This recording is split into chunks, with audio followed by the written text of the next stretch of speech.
সৰস্বতী পূজাৰ আনন্দ উল্লাসৰ মাজতে নিশা কলিয়াবৰত ভয়ংকৰ পথ দুৰ্ঘটনা। কলিয়াবৰৰ মাধৱগাঁও ৰাষ্ট্ৰীয় ঘাইপথত সংঘটিত হয় এই ভয়ংকৰ পথ দুৰ্ঘটনা। ট্ৰাক আৰু স্কুটিৰ মাজত ভয়াৱহ সংঘৰ্ষ।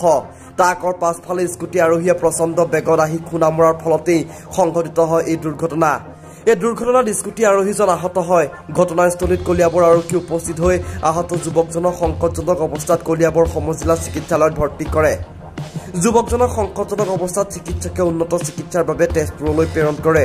দুৰ্ঘটনাগ্ৰস্ত ট্ৰাকখনৰ নম্বৰ হৈছে AS01LC4402 আৰু স্কুটিখনৰ নম্বৰ হৈছে AS12U9941।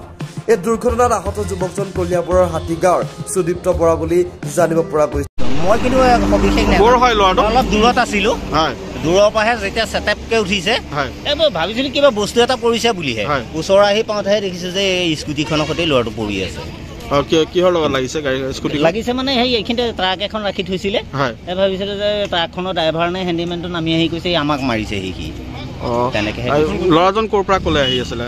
ল'ৰাজন ক'ৰ পৰা ক'লে আহিছিলে সেইটো তেওঁ ক'ব পৰা নাইতো, আমিও নাজানো ক'ৰ পৰা আহি। অৱস্থা কেনেকুৱা?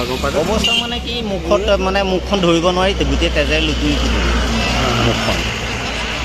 আমি মানে মাতিব পৰা নাই আৰু এতিয়া মানে এম্বুলেঞ্চ মাতিছিলে অহা দেৰি কাৰণে এই প্ৰশাসনৰ গাড়ীতে উঠাই লৈ গৈছে আৰু হস্পিটাললৈ। এইটো কোন জেগা হয়? এইখন কুৰিটোল মাধৱগাঁও। হয়। ক'ৰ পৰা আহি আছিল দেখিছিল নে ল'ৰাটো? আহি আছিল তেওঁ। ক'ৰ পৰা আহিছিল? পিছতে পাইছো মই আমাৰ তিনিআলি চাইডৰ পৰা। কলিয়াবৰ তিনিআলিৰ পৰা কুৰিটোল চাইডে আহি আছিল ন? মাধৱগাঁৱত হৈছে ন ঘটনাটো? ল'ৰাজনৰ অৱস্থাটো খুব বেয়া নেকি? সংকটজনক অৱস্থা ন? News desk report, Suhana live.